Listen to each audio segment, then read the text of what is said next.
Good morning.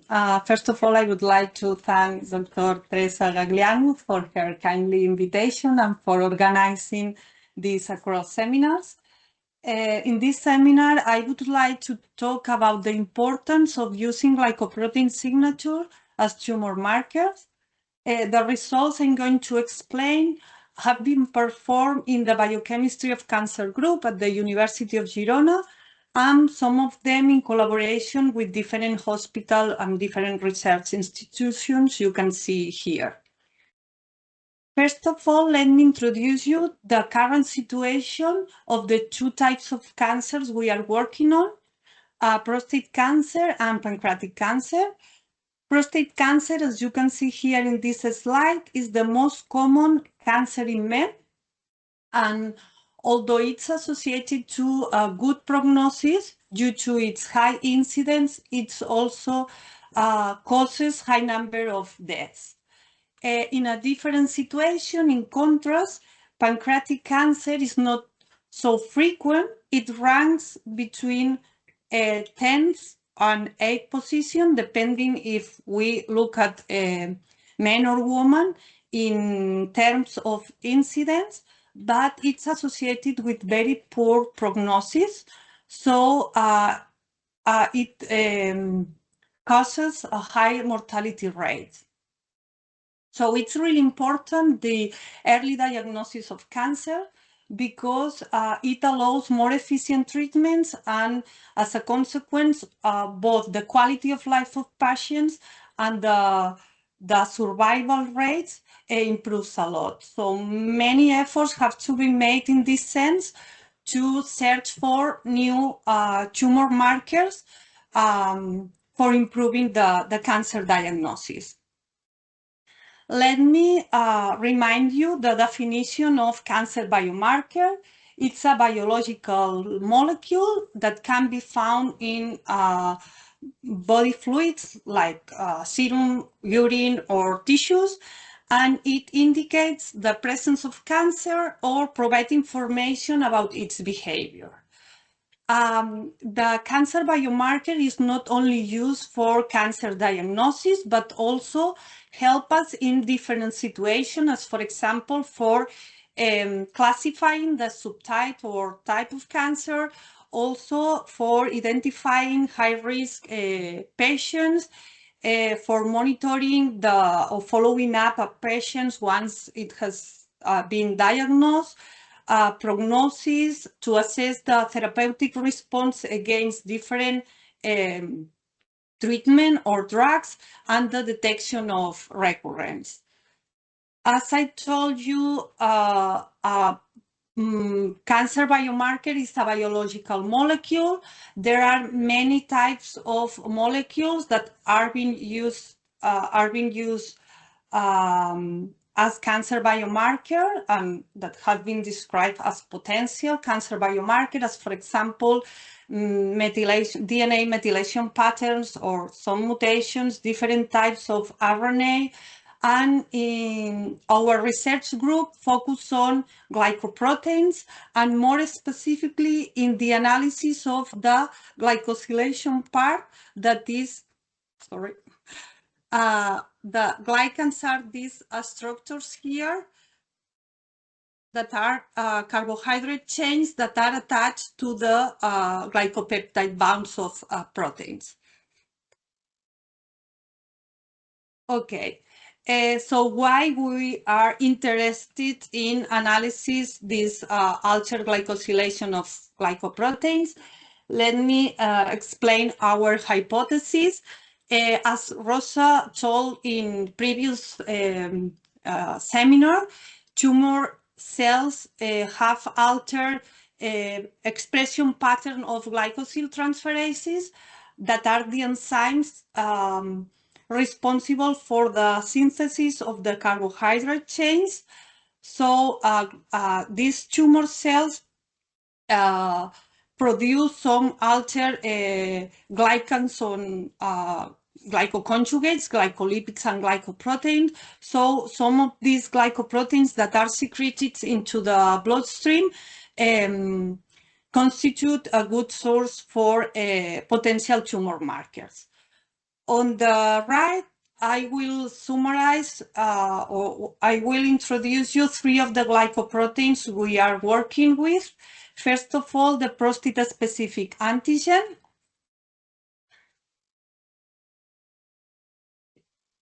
This glycoprotein here is currently used as cancer marker for prostate cancer, but they analyze just the protein levels. And in our group, we focus on the analysis of the glycan, that is N-glycan, because it's attached to asparagine, in order to analyze if it can improve the prostate specific antigen as a biomarker. Our second candidate is mesothelin. It's also an N-glycoprotein containing 3 N-glycosylation sites, as you can see here. And we have tested the potential of this glycoprotein in pancreatic cancer. And the last one is the regenerating islet-derived protein, REG1. In this case, it's an O-glycoprotein because, as you can see here, the glycan structure is a little bit different, and in this case, it's attached to a threonine residue. Okay, in the first part of the presentation, I will focus on the results in prostate cancer, more specifically in the analysis of the glycosylation of this protein PSA as a case of a study.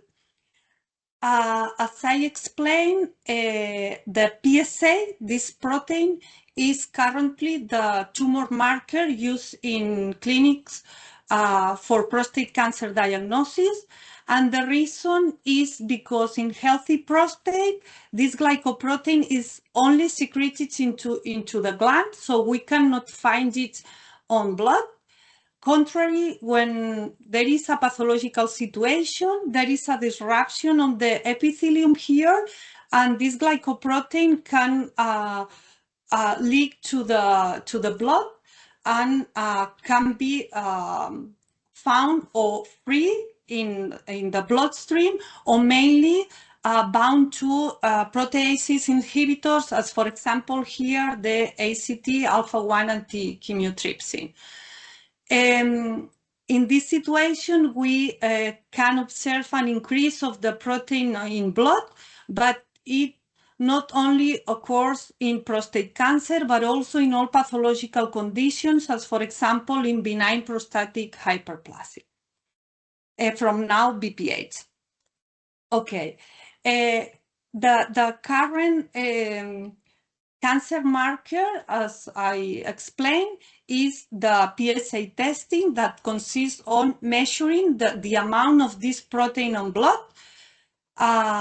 This test is combined with other techniques, as for example, digital rectal examination and also imaging techniques.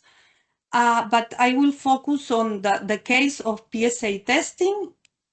In this case, when clinicians or urologists find a patient with high levels of PSA in blood, meaning above 10 nanograms per mile, it's usually associated with prostate cancer. So biopsies are required in order to confirm the cancer. Contrary, when we have very low levels of this protein in blood, below 4 nanograms per mile, it's usually associated with benign conditions and no biopsies are recommended. But in both cases, we find a lot of false positives and false negatives.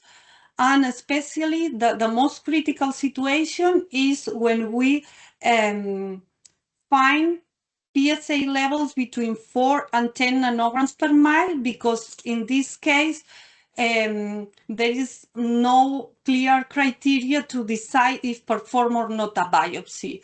So there is an urgent need to find new biomarkers for prostate cancer.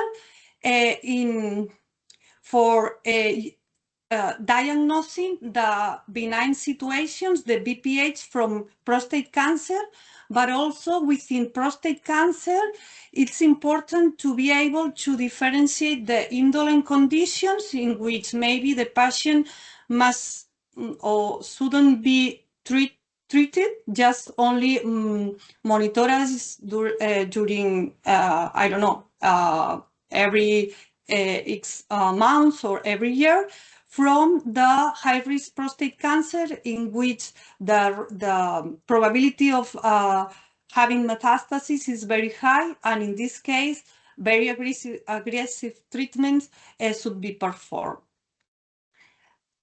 Okay, so as I explained, currently clinicians use the levels of the protein for prostate cancer diagnosis, and we analyze or characterize the glycosylation part in order to check if it could improve the potential of this biomarker. In the last year, we tried to characterize the main PSA glycoforms in aggressive prostate cancer versus benign situation in seminal plasma and serum by different techniques. I summarize some of them here. First of all, we compare two-dimensional electrophoresis profiles. And as Rosa explained, the content of sialylation is different, and we observe significant differences in the abundance of some specific spots. We also perform more structural characterization by N-glycan sequencing, by HPLC with fluorescence detection. These analyses were performed in the NIBIR in Dublin in collaboration with Dr. Radka Saldova. We also set up different assays, ELISA assays, revealing with different lectins that recognize a specific glycans, and also we perform lectin affinity chromatographies in order to separate different glycoforms and characterize and identify the main differences between PSA glycoforms in aggressive prostate cancer. I would like to highlight the two main differences we found. First of all, we observe differences in corfucosylation, that is the proportion of glycoforms that contain this fucus residue here attached to the first and acetyl glucosamine. And here we also observe important differences in the sialic acid linkage. We observe an increase in alpha-2,3 sialylated linkage in case of aggressive prostate cancer. Okay, let me show you the results, because with this previous information, we analyze this glycobiomarker in a patients cohort enrolling 79 patients with total PSA levels between 2 and 87 nanograms per milliliter. In this study, we had benign situation, BPH, and also prostate cancer from different risks. We follow this experimental workflow, in which, first of all, we immunopurify this glycoprotein by using a specific antibodies. Then we separate the PSA glycoform with lectin affinity chromatography by using these lectins and bucus nigra glutenin that specifically recognize alpha-2,6 sialylated glycan. So we obtain these two PSA glycans, the unbound fraction, the flow-through containing alpha-2,3 sialylated PSA, and the bound fractions that once eluted contain all the alpha-2,6 sialylated PSA glycoforms.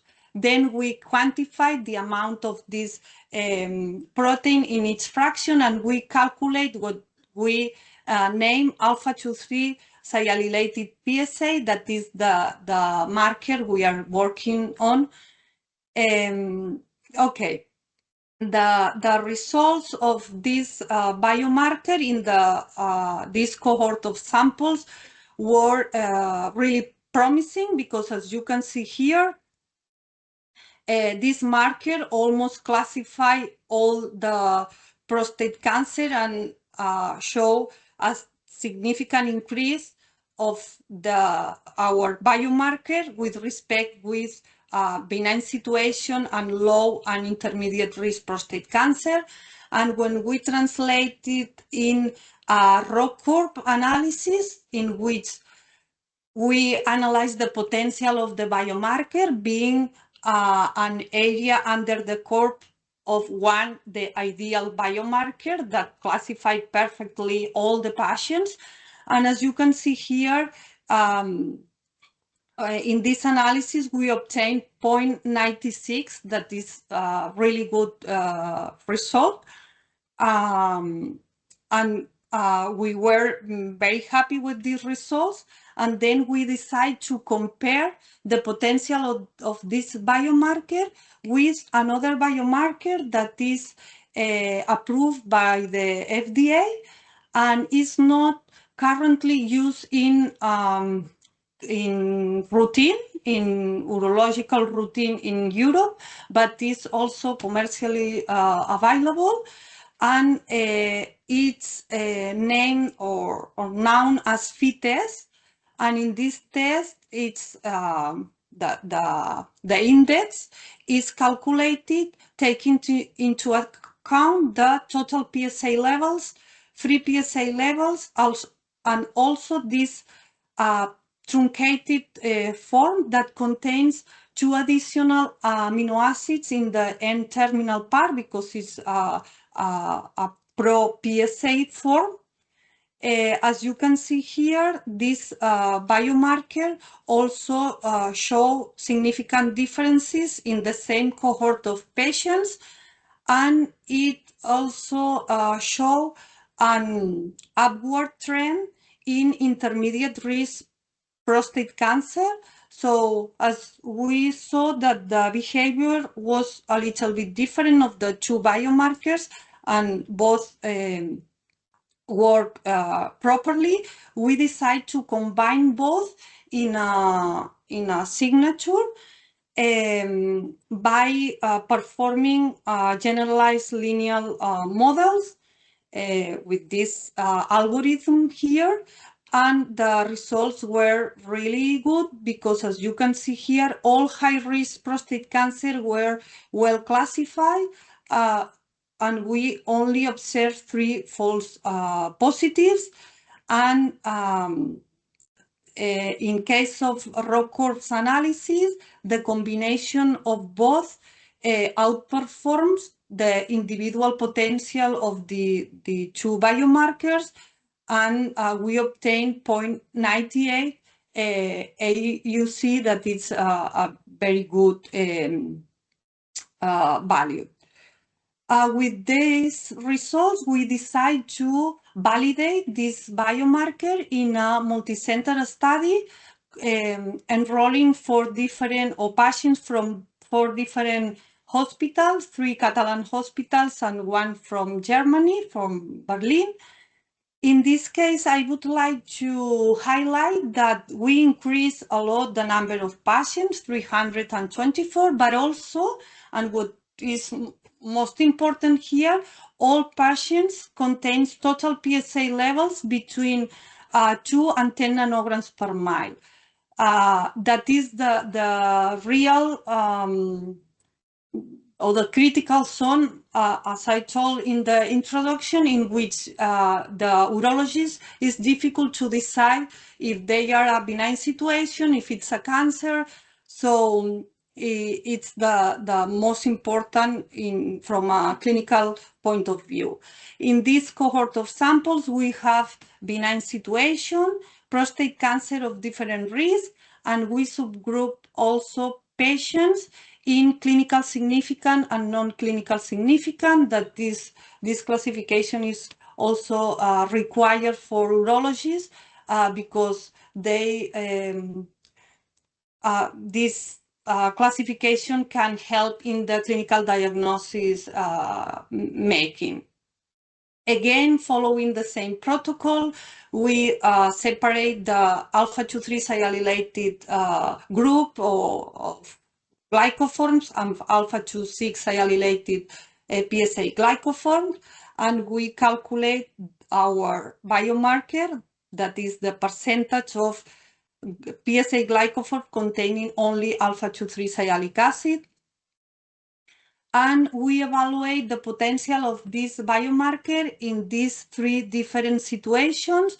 The first condition was the usefulness for differentiating the benign BPH, the benign hyperplasias from cancer. The second one, for differentiating clinical significant prostate cancer from the others, the indolent and BPH. And the third one was the condition that allow us to differentiate high-risk prostate cancer versus others. In this table are summarized the results. As you can see here, in the three situations, the most promising results were obtained for our biomarker, alpha-2,3 sialylated PSA, and also for FITEST, that is the commercially available test that is not usually used in routine, but many published studies in different cohorts observe very good performance of this biomarker. In all cases, we found areas under the curve around 0.74 or 75. And in the first case, FITEST outperforms a little bit the potential of our biomarker. And in both cases, they succeed better than the currently biomarkers that are performed at present, that are total PSA and percentage of free PSA, that in this cohort of patients with these low levels of PSA, we obtain 0.5, that is not a good biomarker. So we decide again to combine these two biomarkers that perform better in these GLM algorithms. And as you can see here, I show you in this slide all the row curves. The combination of the two biomarkers is the black one, that have all these curves have the higher area under the curve. And here we observe values above 0.80, that is very good result. So at present, we are trying to develop a risk calculator in which we incorporate this combination of the two prostate cancer biomarkers for helping clinicians in two senses. One of them is because the combination of these biomarkers could help in reduce the number of unnecessary biopsies, because if just testing a non-invasive biomarker by blood analysis, you can be sure that the patient is an benign hyperplasia or an indolent cancer, then maybe you don't have to perform a biopsy. And also this biomarker or this combination would be very useful to identify high-risk prostate cancer, because these patients should be treated with an aggressive treatment. So as soon as we can detect them, we would have better prognosis. So at present, we are working in the development of this risk calculator, and we are very happy with these results. Okay, moving to the second part of the presentation, I will focus on our results on pancreatic ductal adenocarcinoma, pancreatic cancer.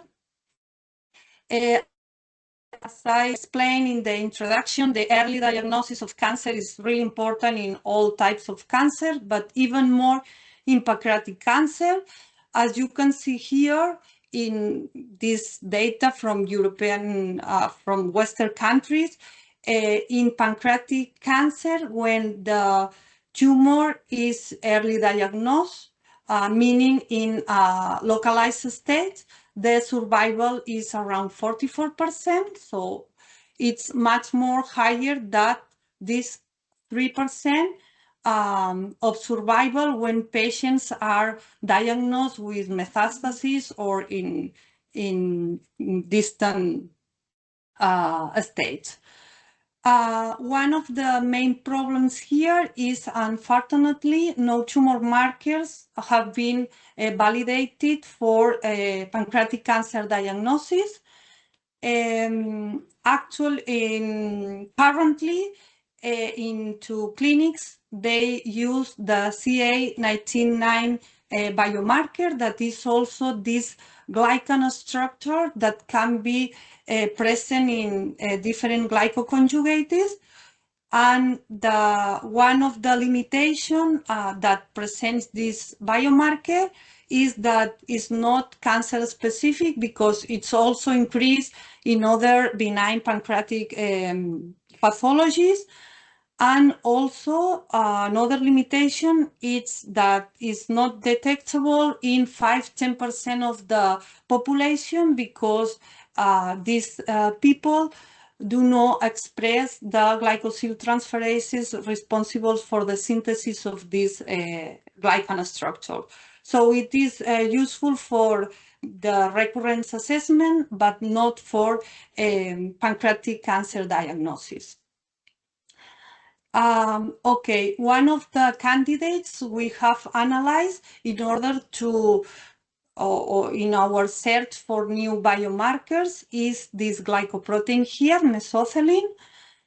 We thought it was a good candidate for different reasons, but one of them is because locally expressed in healthy tissues, just in pericardium or mesothelium, but it's now expressed in pancreatic cancer. It's not cancer specific, because again can be found in different cancers or different pathologies. So that's the reason we wanted to know if analyzing the glycoforms, the different glycosylation forms of this protein, we could improve the potential of the protein. And what was also important for us is that although it's a GPI anchored glycoprotein, there is a cleavage, and this is released into the bloodstream. So it would be a potential non-invasive biomarker, because we can analyze the glycoforms on serum. First of all, we decide to analyze the expression of this glycoprotein in different pancreatic cancer cell lines, and then we choose the cell lines that express more amount of this glycoprotein, and we analyze the glycosylation pattern by using Western blotting with different lectins, that are the proteins that recognize these different glycans. For example, here we analyze the content of co-fucosylation with lectin FOSL, also external fucosis with AAL, branching or dissecting GLUC-NAC by Western blotting, as you can see here, in different pancreatic cancer cell lines, and also an ovarian cancer as a control for comparison. After this, we also perform more structural characterization by N-glycan sequencing of the release N-glycan of the mesothelin, also in collaboration with Dr. Saldova in Dublin.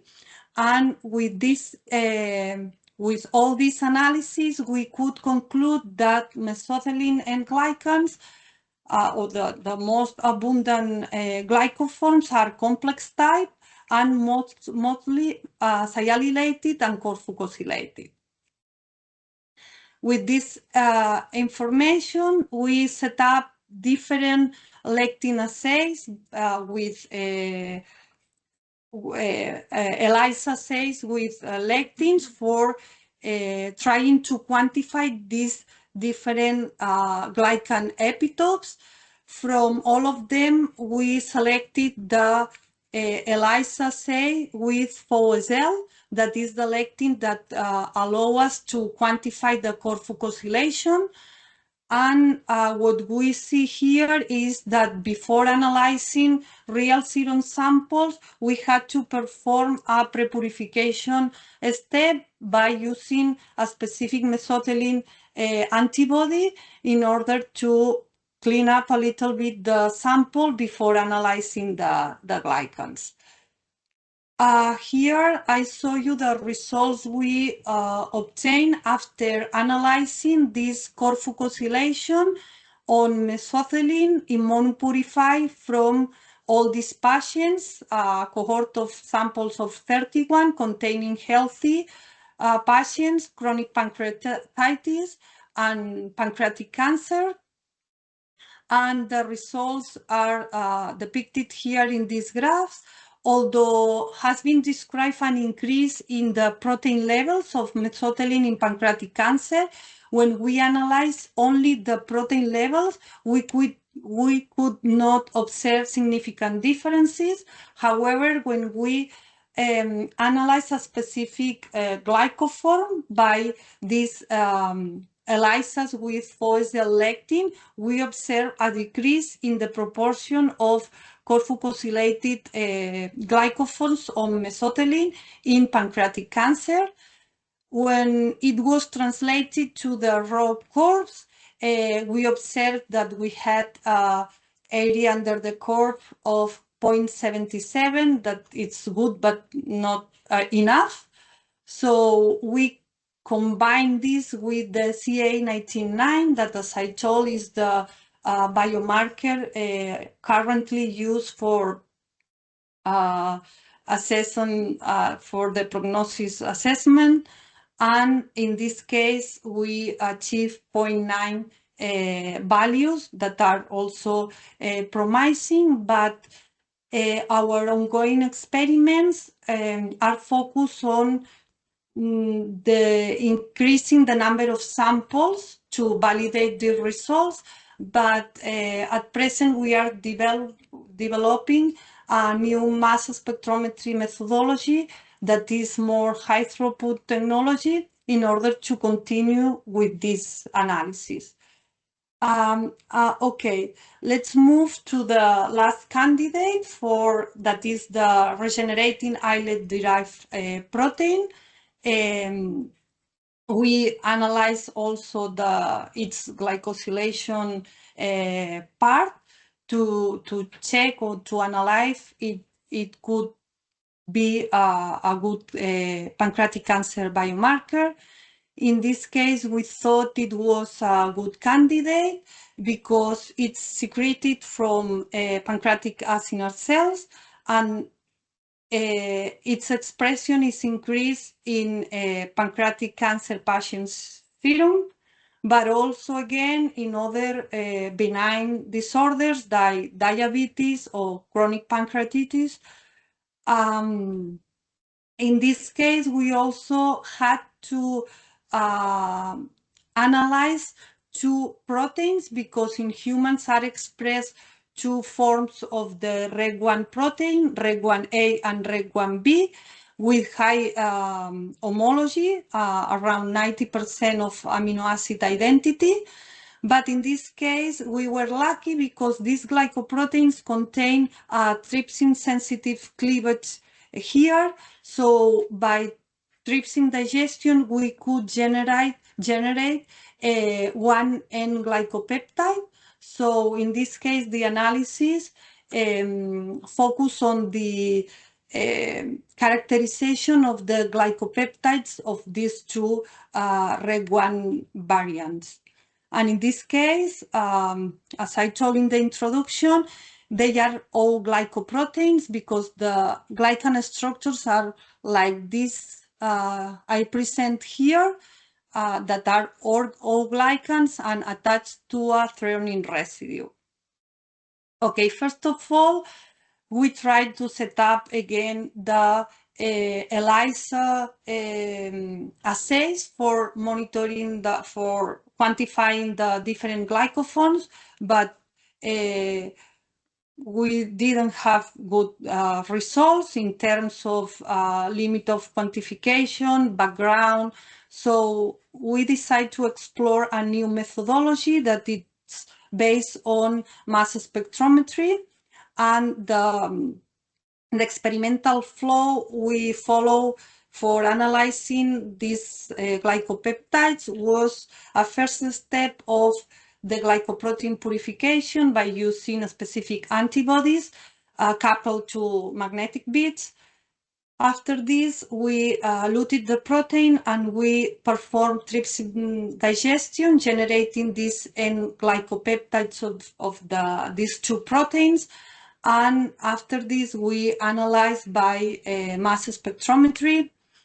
In this slide, I will show you the development of the methodology in which we optimize the gradient, and we could identify and separate the different glycoforms of these two glycoproteins. I present here just the results of REG1A. We optimize the methodology with a commercially available recombinant glycoprotein because it's in a pure form and we have high amount. But after this, we decide to analyze these glycopeptides in a cohort of 112 patients, serum samples, containing healthy chronic pancreatitis, IPMNs, and pancreatic cancer patients. We quantify each glycopeptide of REG1A and REG1B.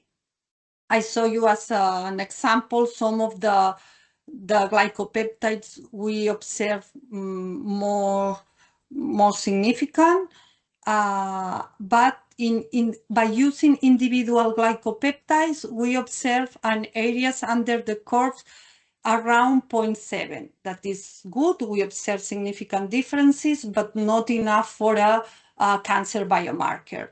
So again, our strategy here was to combine the different glycopeptides in a glycopeptide signature. And in this case, we obtained results more promising, with values around 0.87.